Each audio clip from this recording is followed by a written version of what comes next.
Qué gusto estar nuevamente con usted en esta ocasión para continuar con nuestros estudios bíblicos de doctrina, doctrina básica, doctrina necesaria para estar claros en los fundamentos de nuestra fe.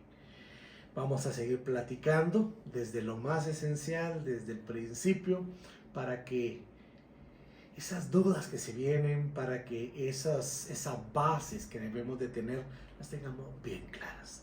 Pero no sin antes, pues ponerlo todo en las manos de Dios, pidiendo su guianza, pidiendo su bendición. Así que le voy a rogar, si usted pudiera cerrar un momento sus ojos, vamos a hablar con Dios.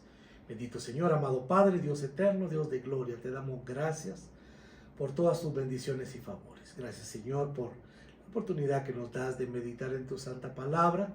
Te rogamos, Señor, y te pedimos que tú nos muestres, nos hables, Señor, tú nos guíes en todo, para que podamos ir entendiendo, recibiendo, Señor, lo que tú nos quieras dar y ser edificados, y de esa forma, Padre, podamos vivir de acuerdo a tu santa voluntad.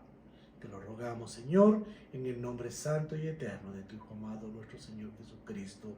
Amén y amén. Muy bien, en la última plática, pues vimos a nivel de resumen y en contexto, pues para poder avanzar, en primer lugar, que cuando el hombre desobedeció a Dios sucedieron varias cosas. Bueno, el hombre, uno, traicionó la confianza de Dios. Así, Dios había depositado en él su confianza al darle a administrar todo. Sin embargo, el hombre traiciona esa confianza al desobedecerle. Dos, el hombre desobedece a Dios en lo que Dios claramente le dijo no hacer. El hombre no fue que no supiera que no debía hacer algo, no fue que no supiera cuál iba a ser la consecuencia de hacer esto, sino que el hombre así, decididamente viene y desobedece a Dios, ¿verdad? En lo que Dios le dijo no debes hacer. 3. El hombre se puso al lado del enemigo de Dios. Por consiguiente, el hombre se enemistó con Dios. Es muy importante que tengamos eso bien claro. ¿Por qué? Para que empecemos a tratar de darle valor a lo que Cristo hizo por nosotros. Empecemos a entender el porqué de la condenación eterna y qué es la salvación eterna. Si no entendemos esto, si simple y sencillamente estamos pensando en una manzana, en que se comió una manzana, bueno, ¿qué problema con comerse la manzana? No, es algo mucho más fuerte, mucho más profundo. Dios, el Todopoderoso, el Creador del universo, había depositado su confianza en el hombre, le había dado toda su confianza y el hombre simple y sencillamente le traiciona. Dios le había dicho al hombre, no vayas a hacer esto, puedes comer de todo menos de esto, y es lo primero que el hombre hace, es desobedecer. 3. El hombre se pasa del lado del enemigo de Dios y en ese momento el hombre se enemista con Dios. Eso es muy importante. También hablamos de que Dios pues fue ofendido y sin embargo Dios amó al hombre desde ahí. Dios ya lo amaba antes de crearlo, de tal forma que decide recuperarlo y recuperar su relación con él. Eso ya lo hemos hablado en bastante detalle, pero que era suficiente en el universo como para venir y compensar o borrar la ofensa que el hombre le había hecho a Dios. No había nada. Se buscó en todo el universo y no se encontró absolutamente nada ni nadie que pudiera borrar esa ofensa. Entonces, el amor de Dios es tan grande que al no encontrar nada en el universo, ¿qué hace? Decide enviar a su Hijo amado, decide enviar a su Hijo a morir, a dar su vida. ¿Para qué? Para compensar, para limpiar esa ofensa que había hecho el hombre a Dios al traicionarlo, al desobedecerlo, al ponerse del lado del enemigo de Dios. Entonces aquí es donde vamos entendiendo que es únicamente a través de Cristo Jesús, quien es enviado, sí, a esta tierra, a morir, a dar su vida, que el hombre logra reconciliarse con Dios.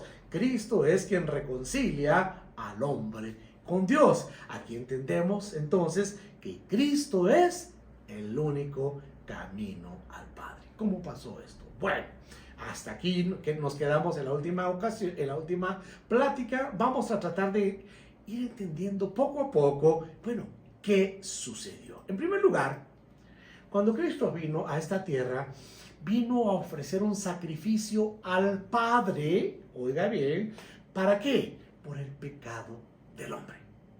Eso debemos entender. ¿A qué entonces vino? ¿Qué hizo Cristo al morir en la cruz del Calvario? Cristo vino a ofrecer un sacrificio al Padre. ¿Por qué? Por el pecado del hombre. Cristo vino a pagarle al Padre por el pecado del hombre. Acompáñeme, por favor, en su Biblia, en el libro de Hebreos, en el capítulo 10 y versículos del 1 en adelante. Vamos a leer un poco acá. Vamos a tratar de entender qué fue lo que sucedió, ¿sí? Cuando Cristo vino entonces a la tierra. Cómo fue que viene y concilia o reconcilia al hombre con Dios. Bien, entonces Hebreos capítulo 10 y versículo 1 nos dice así. Vamos a leerlo y a tratar de explicarlo posteriormente o en el camino. Porque la ley, teniendo la sombra de los bienes venideros, no la imagen de las mismas cosas, nunca puede, por los mismos sacrificios que se ofrecen continuamente cada año, hacer perfectos a los que se acercan. Cuando está hablando acá de la ley, está hablando de la ley que Dios le dio a su pueblo. Cuando estamos hablando de su pueblo, estamos hablando del pueblo de Israel. A los hebreos, está totalmente en el Antiguo Testamento, la cual se la da por medio de ¿quién? De Moisés. A través de Moisés Dios le da esa ley, se hace ese pacto que Dios hace con el pueblo de Israel. Pero esa ley, como nos dice acá el versículo 1, porque la ley teniendo la sombra de los bienes venideros, la ley es solo una imagen de lo que iba a venir, de lo que iba a pasar a futuro, ¿sí? No la imagen misma de las cosas. Oiga bien esto, nunca puede, por los mismos sacrificios que se ofrecen continuamente cada año, hacer perfectos a los que se acercan. Vamos a hablar de esto más adelante y más a detalle. Lo que le anticipo es que, de acuerdo a la ley, cada año se debían ofrecer sacrificios. ¿Para qué? Para que hubiera un perdón de pecados, ¿verdad?, del pueblo de Dios hacia su pueblo. Pero ese sacrificio que se hacía cada año no podía perfeccionar al hombre, no podía, no era suficiente, solo era algo para calmar a Dios. Se lo pongo de esa forma para que lo entendamos. Era un paliativo, si lo quiere ver de esa forma. Era algo para mientras se daba lo que iba a suceder cuando viniera Jesucristo más adelante. Continuemos, por favor. Le quiero aclarar, si usted tiene dudas, si algo queda en duda, por favor, valga la redundancia, no dude en mandárnoslas y trataremos de irlas explicando, de aclarando, ¿verdad? Y mándelos a la página o al chat o trate de comunicarse con nosotros. Versículo 2. De otra manera, cesarían de ofrecerse. Por eso era necesario que estuvieran haciéndose cada año, porque no perfeccionaban, no lograban concluir con esto. Bien, de otra manera cesarían de ofrecerse, pues los que tributan este culto limpios una vez no tendrían ya más conciencia de pecado. Pero en estos sacrificios cada año se hace memoria de los pecados, porque la sangre de los toros y de los machos cabríos, pónganle mucha atención a esto, no pueden quitar los pecados. Entonces, esto era, como le dije, un para mientras. porque esa sangre, esos sacrificios que se hacían, no podían quitar los pecados del hombre. ¿Estamos ahí? Bien.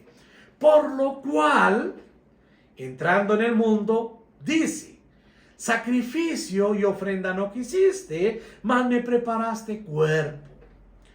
Holocaustos y expiaciones por el pecado no te agradaron. Entonces dije: he aquí que vengo, oh Dios, para hacer tu voluntad, como en el rollo del libro está escrito de mí.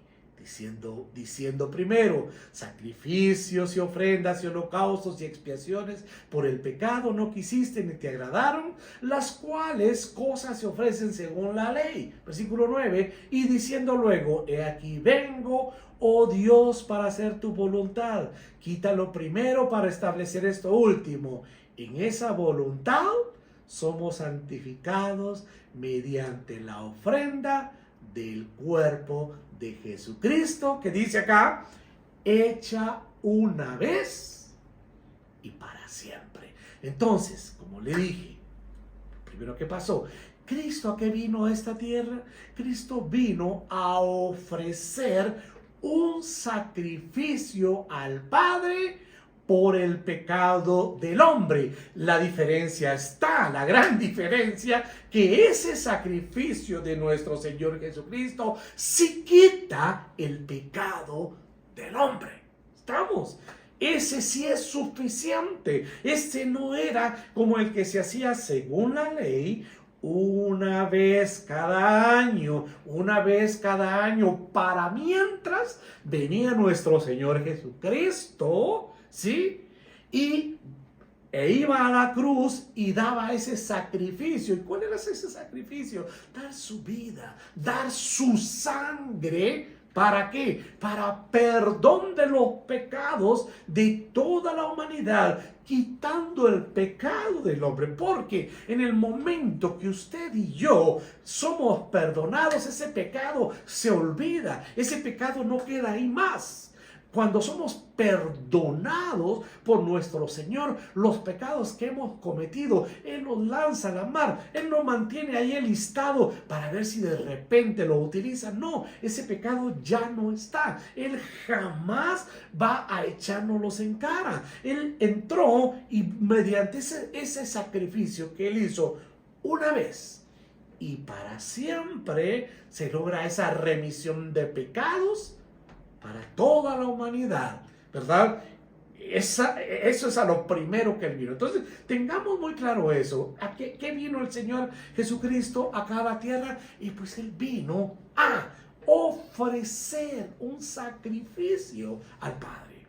De acuerdo a la ley, se ofrecían sacrificios cada año. Habían ofrendas diarias, una en la mañana y otra en la tarde. Y había una cantidad de ofrendas, pero esencialmente esta que se ofrecía una vez al año, y vamos a entrar en detalle más adelante, vamos a ver en el libro de Levítico más adelante, pero esta ofrenda que se ofrecía una vez al año, no lograba quitar el pecado del hombre, pero Jesucristo vino a ofrecer esa ofrenda al Padre. Oiga bien, al Padre, porque Él murió y ofreció ofrenda y todo se ofreció en sacrificio ¿a quién?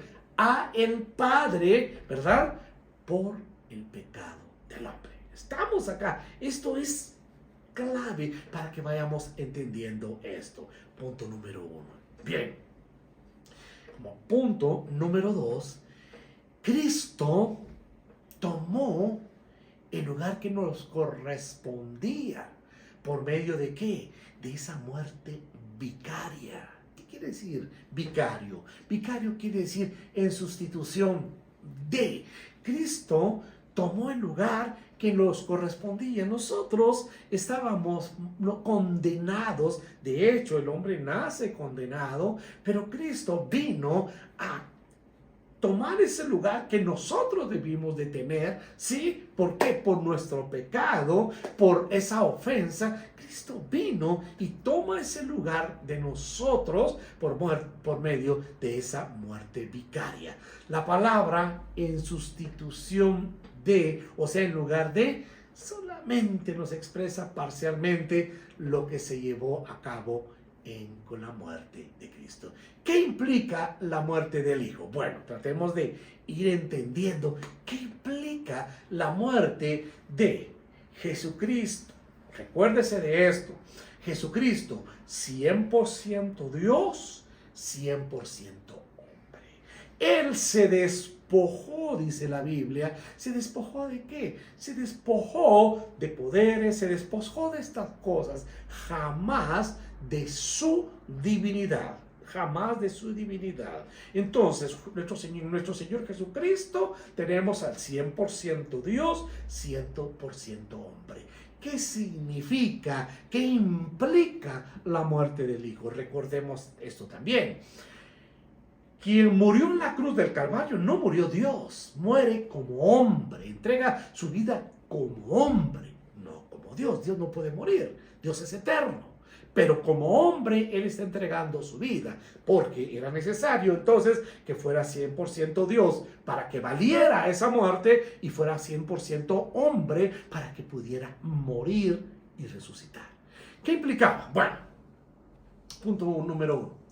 La muerte de Cristo lo que nos viene es a dar una seguridad del amor de Dios hacia el pecador. Ya entendimos, ya vimos que Cristo vino a ofrecer una ofrenda, un sacrificio al Padre. Pero ¿qué implica esa muerte? En primer lugar, implica que la muerte de nuestro Señor Jesucristo nos da aquella seguridad del amor de Dios hacia el pecador. Nos dice el Evangelio según San Juan, en el capítulo 3 y versículo 16, que usted lo conoce muy bien, que de tal manera, o sea, de tal forma amó Dios al mundo. Cuando estamos hablando del mundo, no se está refiriendo al globo terráqueo per se, sino que se está refiriendo a las personas, a la humanidad, ¿sí? De tal manera amó Dios a la humanidad, de tal manera amó Dios al hombre, ¿sí? ¿Qué hizo? Que ha dado a su Hijo único, a su único Hijo, lo da. ¿Para qué? ¿Para qué lo da? ¿Para que sea coronado rey? No, lo da ¿para qué? Lo da para que se sacrifique por la humanidad. ¿Para qué? Para que todo aquel que en Él cree no se pierda, sino que tenga vida eterna. Vea esto. La muerte de nuestro Señor Jesucristo, esa muerte vicaria, esa muerte en la cruz del Calvario, entre las cosas que implican es que nos da esa seguridad, esa tranquilidad, esa certeza del amor de Dios hacia el pecador. Personas anticristo, personas antidios, personas detractoras de Dios, personas que están enemistadas con Dios, que critican a Dios, critican y hablan de un Dios tirano, de un Dios malvado, así habla de este Dios. Pues no, pues este Dios amó y ama de tal forma a la humanidad, al hombre, aún esas personas que van en contra de Él, aún esas personas que son detractoras de Él, aún esas personas que le están negando, las amó de tal forma que envía a su Hijo, lo envía, repito, lo envía ¿qué? A morir. ¿Y de qué forma? ¿De qué forma murió nuestro Señor Jesucristo? A sufrir. ¿De qué forma sufrió nuestro Señor Jesucristo? ¿Para qué lo envía a morir? Para que todo aquel que en Él crea, que cree en nuestro Señor Jesucristo, que Él es su Hijo, que Él es Dios, no se pierda, sino tenga vida eterna. Todo aquel que crea que Jesucristo es quien le va a reconciliar con el Padre, no se pierda, sino tenga vida eterna. Esas de las cosas que implica la muerte de nuestro Señor Jesucristo. Darnos esa seguridad, esa tranquilidad del amor de Dios hacia la humanidad. También nos dice en el libro de Romanos, en el capítulo 5 y versículo 8, si usted me hace el favor de buscarlo. Romanos capítulo 5 y versículo 8, mire lo que nos dice. Dice así: pero Dios muestra su amor para con nosotros en que, siendo aún pecadores, Cristo murió por nosotros. Vean. Cristo muestra su amor por nosotros. ¿En qué? En que siendo buenos, en que siendo muy piadosos, en que siendo muy santos, en que siendo muy consagrados, Cristo murió por nosotros. No nos dice así. En que siendo aún pecadores. Mire el amor de Dios. Dios nos ve a través de Cristo Jesús. Nosotros, ¿se imagina usted lo desagradables que podemos ser para Dios tan llenos de pecados? Porque Dios aborrece el pecado. Ama al pecador arrepentido, ama al hombre, pero aborrece el pecado. Y nosotros estamos llenos de pecado. Nuestra alma está llena de cicatrices, de llagas y de cosas, consecuencia del pecado, deformados totalmente por el pecado. Pero Dios nos ama aún así sucios, aún así asquerosos, aún así mezquinos y todo lo que nosotros podemos ser por el pecado.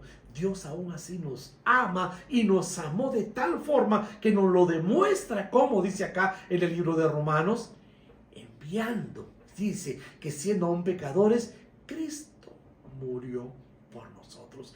Es importante que usted y yo nos preguntemos, ¿qué mérito hubo, había o hay en nosotros para que Cristo haya muerto por nosotros? ¿Encontraría usted algún mérito en mí para morir usted por mí? No hay mérito en ninguno de nosotros. No hay ningún mérito, sino que es únicamente por amor que Él muere por nosotros. Y veamos el último versículo antes de concluir.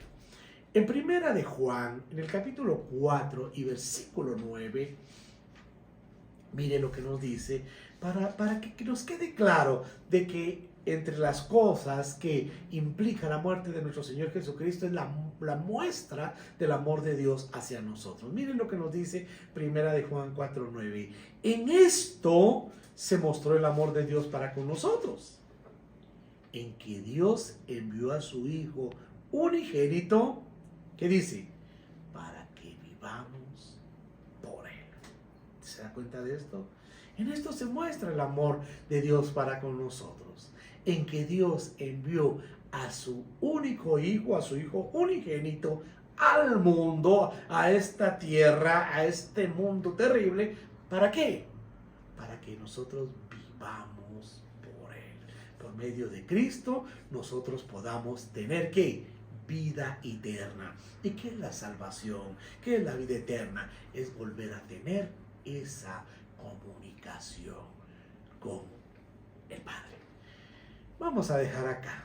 No los quiero llenar de mucha información en esta ocasión. Por favor, piensen lo que platicamos, piénsenlo. Si tiene alguna duda, algún comentario, es bien recibido. Escríbanos, háblenos, pónganos un mensaje, lo que usted quiera, al WhatsApp, a la página de la iglesia, y con todo gusto pues vamos a tratar de resolverlo. Que Dios les siga bendiciendo y sigamos adelante con el Señor.